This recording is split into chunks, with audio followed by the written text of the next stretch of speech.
Team India के तेज गेंदबाज world cup में सबसे ज्यादा विकेट लेने वाले मोहम्मद शमी अपने गांव साहिसपुर अलीनगर पहुंचे और इस दौरान उन्होंने ऑस्ट्रेलिया की टीम के खिलाड़ी के वर्ल्ड कप के ऊपर पैर रखकर उसकी तौहीन करने के मामले में कहा कि वाकई में ये बहुत ज्यादा दुखद है। उन्होंने कहा कि वारदात में उन्हें भी बहुत दुख हुआ क्योंकि जिस वर्ल्ड कप के लिए सारी दुनिया की टीमें मुकाबला कर रही थी उसी वर्ल्ड कप को जीतने के बाद उसकी ये तौहीन बिल्कुल भी सही नहीं है।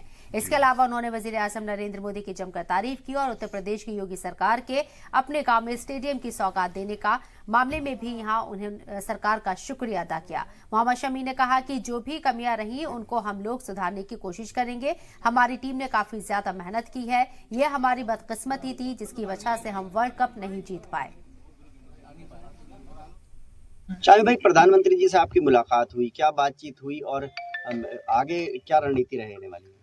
देखिए, बहुत ज़रूरी होता है क्योंकि उस टाइम पे हम मैच हार चुके थे और जब आपके प्राइम मिनिस्टर जब वहाँ पे आके आपको प्रोत्साहन देते हैं तो वो एक अलग ही एक कॉन्फिडेंस होता है कि देश का जिम्मेदार आदमी आपके साथ आया है, आपके सहानुभूति दे रहा है। वो क्या बात हुई, क्या बात ये आप मुझसे सुनना चाहते हो? आपको वीडियो भी सोशल मीडिया पे घूम रही है, ऑडियो के साथ घूम रही है, आप लोगों ने देखा ही है कि कैसे उन्होंने सबका साहस बढ़ाया है, कैसे उन्होंने सबसे मुलाकात की है।